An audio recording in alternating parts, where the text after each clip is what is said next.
Ani-ano usab kita sa atong tulumanon, oras sa atong leksyon. Sa pagsugod, magampo kita. Among gidapit o Diyos, ang gawam sa balang Espiritu nga may kanamo. Magapanalangin ikaw sa tanang mga viewers ug listeners nga ilang madawat ang kaalam nga langit nun aron ilang ikasaysay ang maong leksyon sa matag iglesia nga ilang girepresentahan. Panalanginan mo ang tanang mga viewers ug listeners nga sa ilang pagkinabuhi mahimong duol diha kanimo. Kung asa sila karon nga nagalakop sa tibok nga kalibutan, tanawa ang ilang mga panginahanglan, mga mayong paglawas, relasyon sa panimalay, o glabaw sa tanan sa pag-alagad nga matinumanon diha kanimo. Salamat nga ikaw nagatubag sa ang pag-ampo. Sa ngalan ni Ginoong Hesus manluluwas. Amen. Mga mainitong pagpangumusta alang sa Country Garden Church diha sa Lansang, Sinawal, General Santos City. Gusto na ako pasalamatan ang nag-coordinate sa mga nilang invitasyon, si Brother Asher Pakalang Jr. Kauban sa iyang pinalangga ng asawa, salamat sa inyong pag-amumang kanamo. Grabe ang inyong pagpalangga sa amua. Wala may kabalos. Mayroong masab ka Mr. and Mrs. Abilia, diha agahapon sa Country Garden Church. Uguban pa, sa di pa kumalimot, ako sab gi-greet si Gleason Monton. Gleason, salamat usab. Nalipay ako sa church nga akong giadtuan dito sa Country Garden Church nga ang ilang gigamit sa Sabbath School, lesson discussion, mao kining atong video. Wow, pagkanindot kayo. O nalipay ko nga inyo daing ginagamit kini matag adlaw nga Sabado. Og nahibalo sab nako nga didto sa Alabel, Sarangani Province, kang Lolet, Israel, Bustamante, salamat sa imong paggamit usab diha sa atong Sabbath School. May regards diha. Salamat.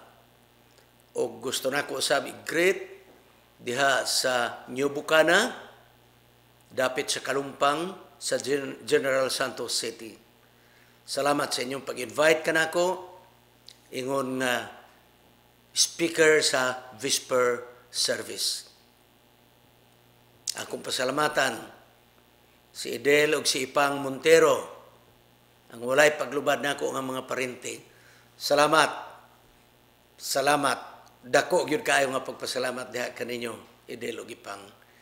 O kang Pastor Efren Tamayo nga mao nag-coordinate sa akong pagbisita didto dinhi duha ka simbahan. Salamat usab, Pastor Tamayo, Mrs. Tamayo, especially ka Mrs. Tamayo, salamat ha. Dako gimig pasalamat. Sama sa naandan ako magaingon sa pagbukas sa atong tulmanon. Ang ginaingon ni kanhi Secretary sa Department of Education, Gisli Lapos. Education is solution. Sa relihiyoso nga edukasyon, solusyon usab kini. Solusyon sa atong mga pagduha-duha. Solusyon sa atong mga daghang pangutana. Solusyon usab sa tendensya pagkaligalista. Solusyon sa tendensya sa pagka-fanatisismo. Gikinahanglan nga doon na kita'y espirituhanon nga edukasyon. O kining pag-alagad o pagtuo nga atong nakgunitan. Ato kining lahutayan. Ampingan kini nato. Proteksyonan kini nato. Kaya nag-ingon ang bantugan nga radio commentator sa Cagayan de Oro City. Ang lungsod nga nasayod. Mo'y makapalig-on sa demokrasya. Apan ang lungsod nga nagapasagad. Mo'y makapukan sa kagawasan. Ato ning ampingan kining maong pag-alagad nga dili ni mabungkag. Namalipayon ako sa pagtaho kaninyo nga karon ang atong flag counter Nagingon nga aduna kitay 141 countries all over the world nga diin ang mga Bisaya nag-download sa mga dapit nga diin sila nahamutang. Kini mo'y leksyon nato sa katapusan niini nga quarter. The everlasting gospel. Ang walay katapusan nga maayong balita. Unsa man kini? Unsa man kini? O gatong makita nga sa pagsubay nato sa tibok nga quarter. Si James sa iyang sinulat atong nakaplagan nga wala magkasumpaki, wala man nagkabangga ang iyang sinulat. Mahitungod sa gospel o maayong balita ngadto sa ubang mga magsulat sa balaang kasulatan, labi na kang apostles Matthew, Mark, Luke, and John. Og maingon man usab kang apostol Paul. So atong makita mga kaigsunan nga wala kini man nagkasumpaki ang sinulat mahitungod sa maayong balita. Kay ang pundasyon sa maayong balita nining katapusan nga mga panahon tahas kini sa atong iglesia nga gitawag iwali ang walay katapusang balita ngadto sa matag nasod, kaliwatan ug sinultihan ug mga katawhan. Pinadayag 14:6. Ang maayong balita or everlasting gospel mao kini ang kaluwasan sa tao pinaagi sa pagtuo. Pagtulunan nga gitudlo sa balaang kasulatan, apil si James. Ang importante atong mahinumduman nga ang mga magsulat sa balaang kasulatan mahitungod sa maayong balita wala kini man nagkalalis na naghiusa. Ug akong balikon, unsa man ang gitawag nga everlasting gospel, ang walay katapusan nga maayong balita. Ang walay katapusan nga maayong balita mao ang balita nga ang tawo nga makasasala maluwas pinaagi sa pagtuo diha kang Ginoong Hesus. Nasayod ba kita nga kining maayong balita daan na didto pa sa daang tugon? Sa Hebrews chapter 4 verse 2, kung ato ka nang basahon, nagpamatuod nga ang maayong balita or gospel giwali karon sama sa kaniadto. Apan lang walay pulos ang mensahe nga nadungog sa unang panahon tungod kay kini wala man apili sa pagtuo. Kung atong sumadahon ang maayong balita nga giwali sa daang tugon, kini mga kaigsuunan, mao kini ang ginatawag dinhi sa bagong tugon nga maayong balita usab nga giwali sa bagong tugon, apandaan pa kini sa daang tugon. Wala man hinon maghisgot ang daang tugon og pulong gospel. Kaya ang gospel diha naman na sa New Testament. Apan mga kaigsunan, ang problema mangguniadto sa daang nagiwali ang maayong balita sa daang tugon. Mao, dili problema sa nagwali, kung dili problema sa ginawalihan.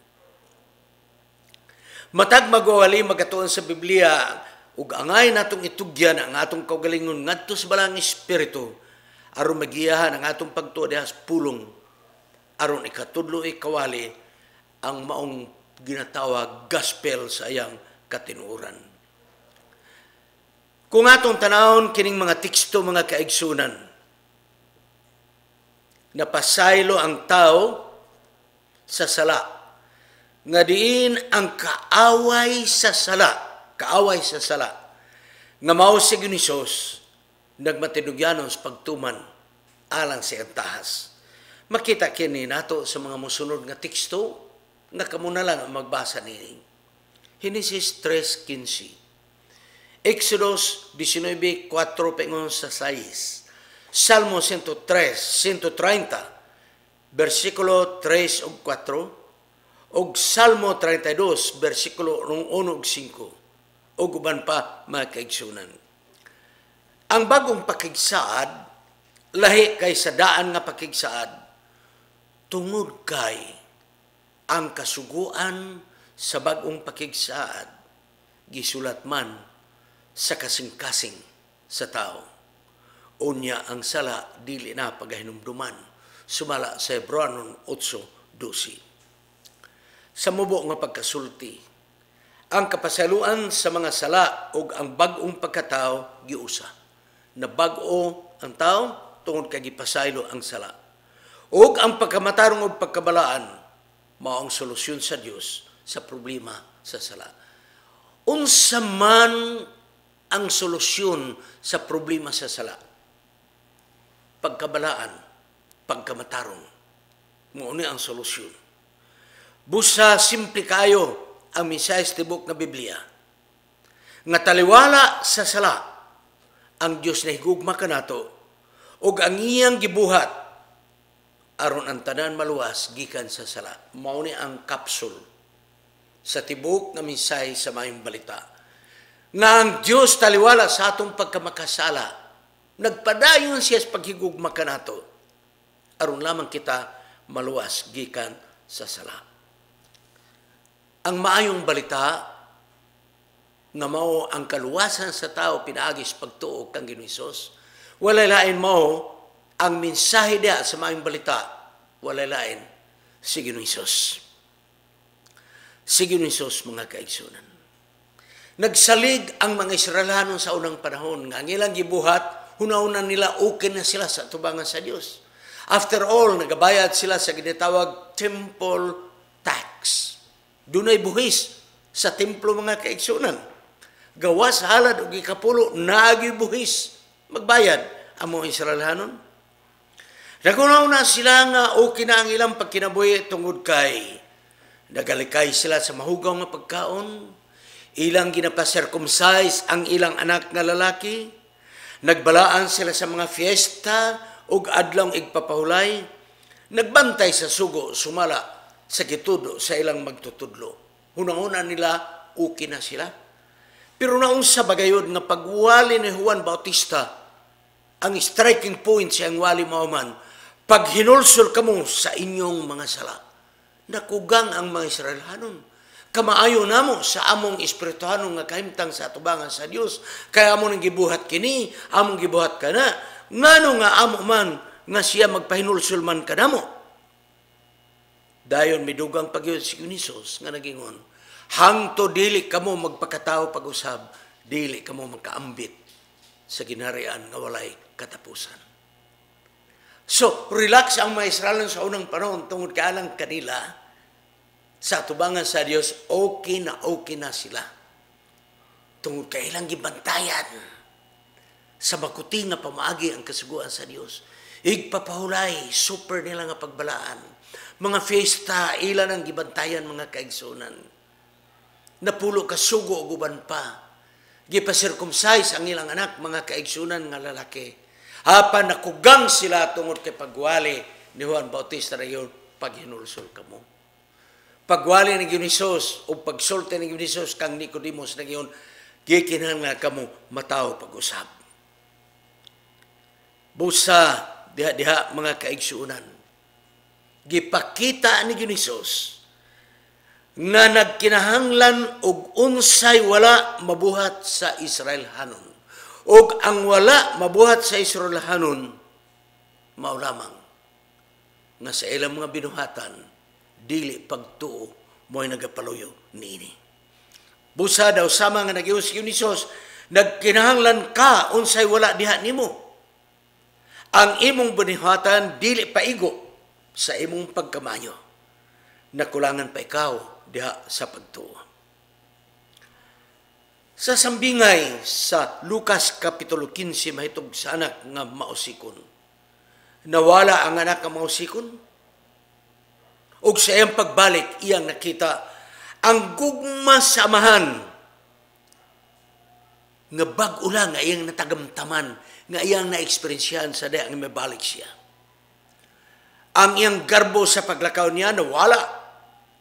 Nagpaabot na lang siya nga dawaton, ingon nga sulugoon, moro gyud na iyang gi-applyan pagbalik siya nga amahan. Apan natingala siya, tungod kay taliwala sa iyang pagkawala ug pag-usik-usik sa bahandi ug pagpatuyang sa kalibutan. Gihatagan siya sa hilaban kadako nga selebrasyon may tungod sa iyang pagbalik.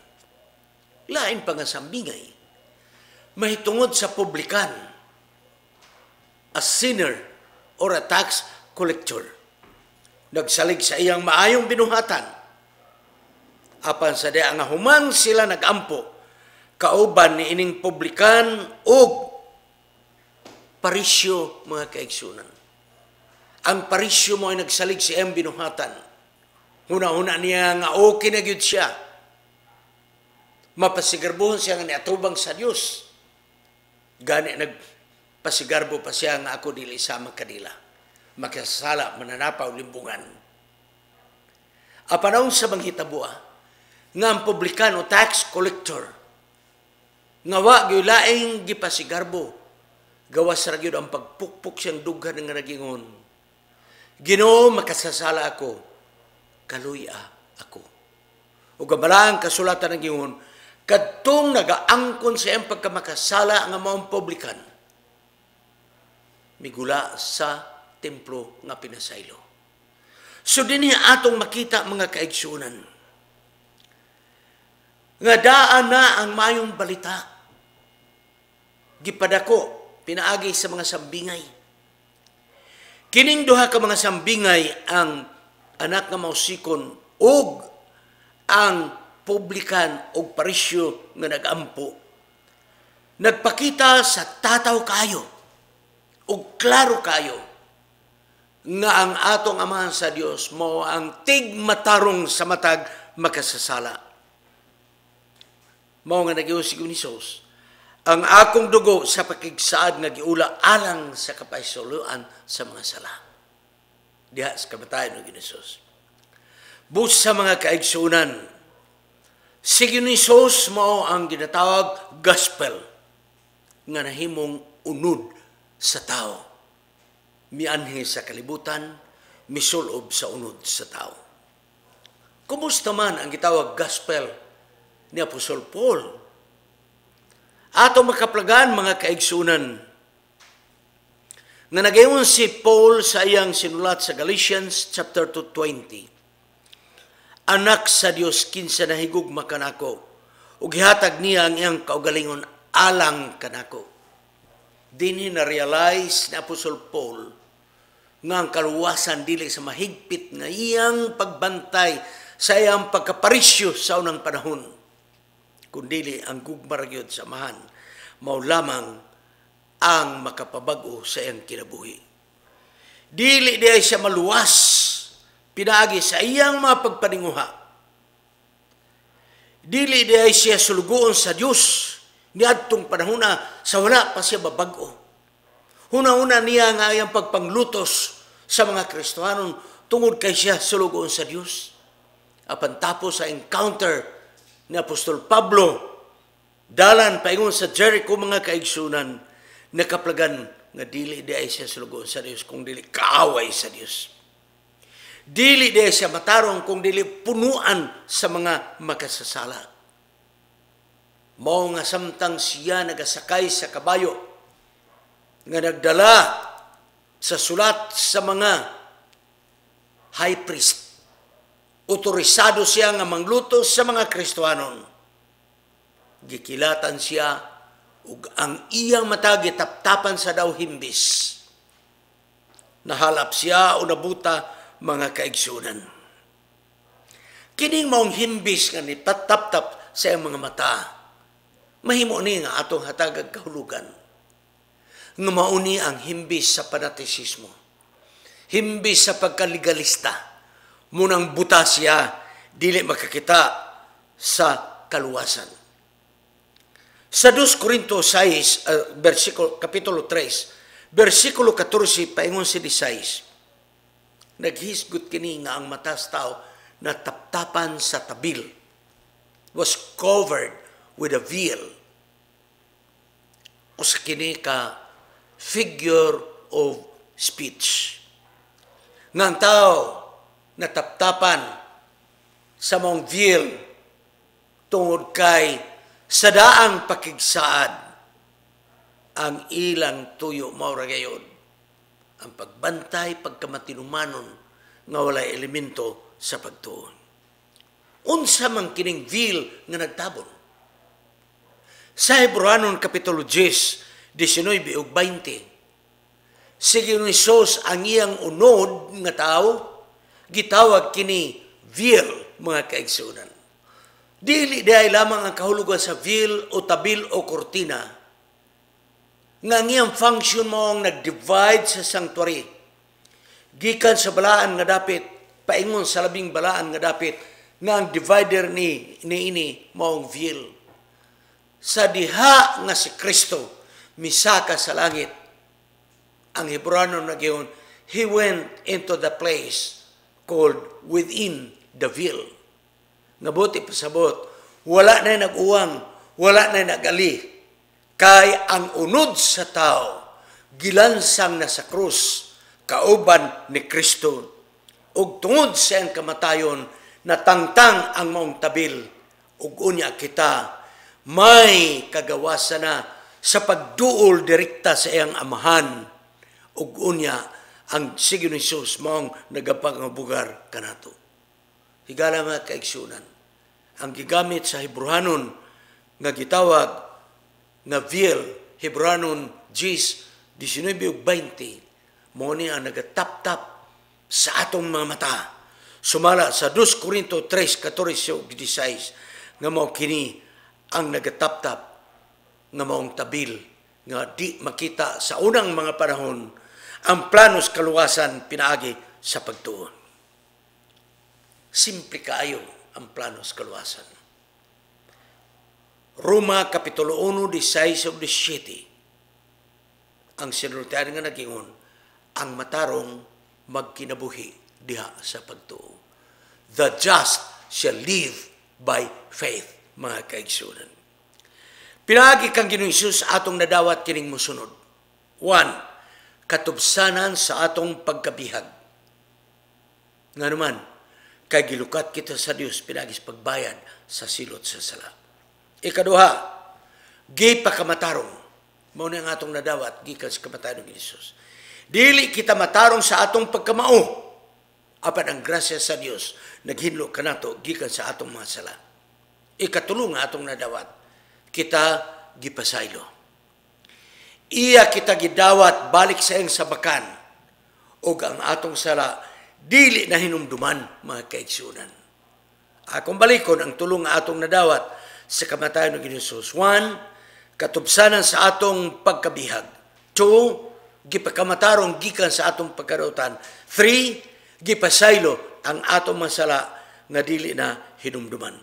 So unsa man kini gitawag the new covenant. Ang sinulat sa Hebrews naghisgot sa new covenant ug bag-ong pikasad.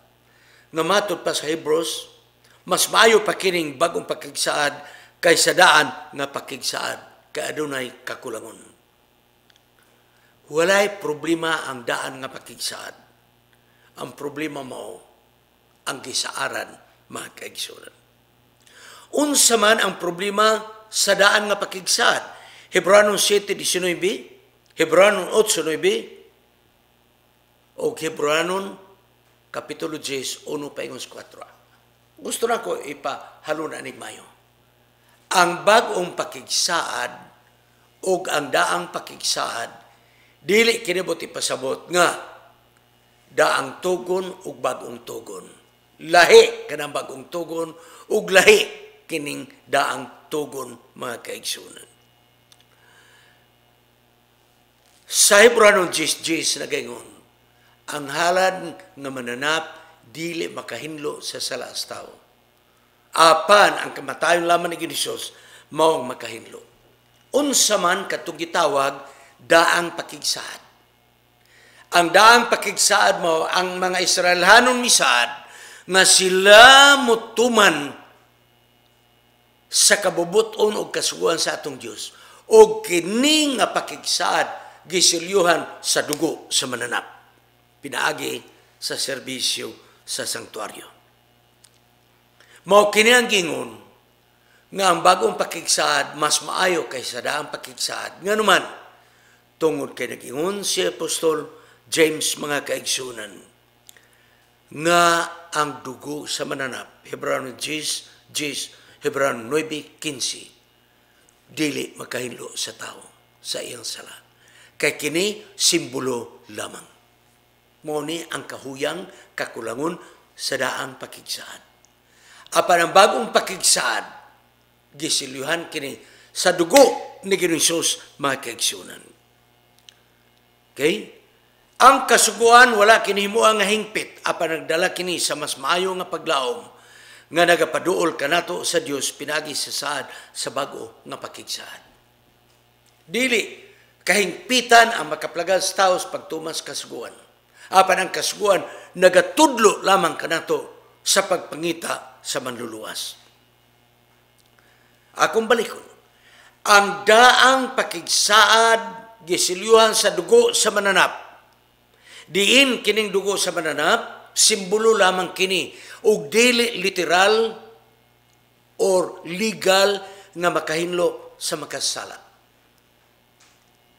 Mahinungdan nga ang bagong pakigsaad mas maayo kaysa daang pakigsaad, kay ang bagong pakigsaad gisilyuhan kini sa dugo ni Ginoong Hesus. Apan atong bantayan ha? Atong bantayan. Kining bagong pakigsaad nga mao ang dugo ni Ginoong Hesus, dugay raning gisgutan didto pa sa tanaman sa idin. Sa daang tugon gisgutan na kini mga kaigsunan. Sa daang nga nakasala ang tao sa tanaman sa idin, sa Genesis 3, 15 o 16 mga kaigsunan, may gisaad na nga adunay usa nga magpakamatay mga kaigsunan. May gisaad na nga ang dugo mao lamang ang makatabon mga kaigsunan sa kahubo ni Adan ug ni iba.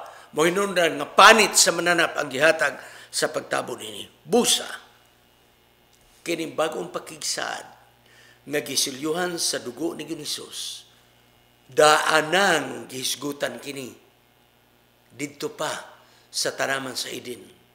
Daanan si Ginoong Hesus gitawag, He is the slain lamb from the foundation of the world. Busa, kining bagong pakigsaad atong ipadayag nga kini daan na didto pa sa daan nga pakigsaad. Ang bagong pakigsaad nga maong dugo ni Ginoong Hesus nga nagasimbolo sa grasya atong maangkon pinaagis pagtuo. Kining bagong pakigsaad nagapabago kanato unsa ang atong pagtan-aw nga maong paghigugma sa usag-usa sumala sa Leviticus 19 o 18. Nahimo kini nga bag-o sa diha nga gipasantop ni Hesus ang paghigugma sa silingan sama sa atong kaugalingon maingon man nga si Hesus nahigugma kanato. John 13:34. Unsa man ang sangputanan sa maayong balita. Ang sangputanan sa maayong balita, mga kaigsuunan, mao nga sa pinadayag chapter 10 verse 7 o pinadayag chapter 14 verse 16, nagahisgot kini sa balita nga igapawali, nagahisgot kini sa walay katapusan nga balita nga ipawali.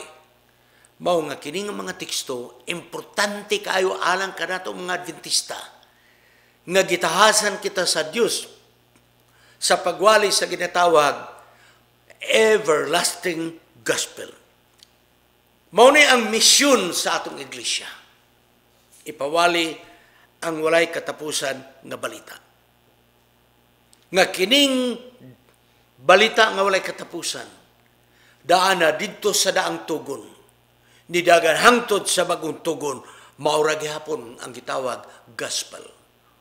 So ang gospel o maayong balita sa daang tugon. Og ang gospel nga gisulat ni Apostles Matthew, Mark, Luke, John. Ug ang gospel nga gisulat ni Apostol Paul. Ug ang gospel nga gisulat ni Apostol James. Walay kabaguhan. Maura gihapon ang unod nini. maura nga si Hesus mao ang kinataliwad-an sa maayong balita. Katong pagtuo ni Abraham nga iyang gipakita, mao ni ang pagtuo nga milatay sa katuigan hangtod nga miabot sa bagong tugon nga kini nga pagtuo mao ni ang pagtuo nato nga makaluwas diha mga kaigsunan. Higala mga kaigsunan, sa atong pag-alagad ayaw ninyo nga 50-50 nato. 50% pagtuo, 50% kasuguan. Dili na mo'y pamagi sa atong kaluwasan. Why? Tungod kay ang pagtuo, igo na sa atong kaluwasan. Apan bantayan nato. Kini nga pagtuo mo'y atong bantayanan, gitawag intellectual faith. Kanang utok nun nga pagtuo. Sama sa yawa, nagtuo siya nga usaray Diyos. Apan ang iyang binuhatan, wala mo takdo sa iyang pagtuo. Kung ang atong pagtuo, dili mo takdog mo haom sa atong binuhatan, then that faith remains the so-called intellectual faith, mga kaigsunan. So, gikinahanglan nga ang atong pagtuo mao ang kaluwasan, apang kini nga pagtuo nga nagabuhat, dili kay pagtuo o buhat. Akong balikon mga kaigsunan. Ang kaluwasan, pagtuo lamang. Apang kana nga pagtuo dili intellectual faith. Nga pagtuo ra nimo sa imong nauna apan wala nimo buhata. Hinungdan nga ang atong kaluwasan is faith that works. Ang pagtuo nga nagabuhat. Mao na ang makaluwas. Dili kay ang pagtuo ug ang buhat. No. Kay kung ang pagtuo ug ang buhat, imong gidugang ang buhat diha sa pagtuo. Aron nga kita maluwas, kining atong pagtuo, wala magkinahanglan nga dugangan sa buhat. Kung dili, ang atong pagtuo ipadayag, kini nga maong pagtuo nga nagabuhat, mga kaigsunan. So atong makaplagan, mga kaigsunan, nga ang Diyos nagahatag ka nato ning ayong balita sa walay katapusan. Walay katapusan nga maayong balita. Sa pagsumada, akong i-re-emphasize unsa ang gitawag maayong balita o walay katapusan nga maayong balita. Ato nang i-capsulize, mga kaigsunan. Isumada nato. Ang maayong balita mo nga ang tao maluwas pinaagi sa pagtuo kang Ginoong Hesus. Therefore, the very core of the gospel is no other than Jesus Christ. O kining walay katapusan nga maayong balita nga gitawag sa pinadayag 14, the everlasting gospel, is no other than the gospel of salvation. Ang maayong balita sa kaluwasan. Nga kining maayong balita nga walay katapusan. Daan na kini didto pasta naman sa Eden. Kay si Kristo gitawag man the slain lamb from the foundation of the world. So kining maayong balita nga daan ang didto sa daang tugon. Ni katay hangtod pengon sa bagong tugon, ni katay hangtod sa atong kapanahunan. Mao ni ang atong ipawali nga balita. The everlasting gospel. Nga ang tao maluwas pinaagi sa grasya, nga atong makuha ang grasya pinaagi sa atong pagtuo. Ug kini nga pagtuo dili nato punan sa atong binuhatan, kung dili ang pagtuo nga kini nagabuhat.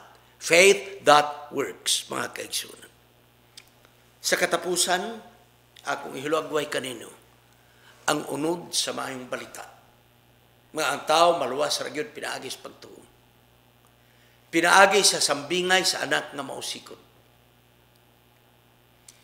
Sa duha ka magsuon ang magulang ug ang manghod. Ang manghud maong mikuha og bahandi ngayang bahin og milayas. Ang magulang wa gyud mulayas. Diha ra gyud kauban siyang amahan. Mo nga sa diha nga mibalik ang maong manghud nga nag-usik-usik sa salapi, nagreklamo ang maong magulang. Basaha kini sa Lucas Kapitulo 15. Nag-ingon ang amahan, ang magulang. Amahan ko, niining mga katuigan, wala gayud ako maglapas sa bisag usa na lang sa imong kasuguan. Tingali dugangan nato, wa man nagisulti diha. Tingali mo ingon siya, amahan ko, nining mga katuigan ni aragyud ko sa atong panimalay. Wala ako mulaya sama sa usa. Ug tungod kay sa diha nga mibalik ang manghud, ang magulang miabot gikan sa iyang uma, nagpasabot nga kining magulang kanunay nagaadto sa iyang uma. Tingali dugangan nato ang magulang nga moingon, amahan ko, grabe na akong trabaho sa uma. Wala gyud ko'y gilapas bisag usa. Wala ako mulayas, dinhira gyud ko nimo. Apan bisang gamay na lang nga kanding nga imong ihawon aron ipakaon sa ako mahigala, wala gyud nimo buhata.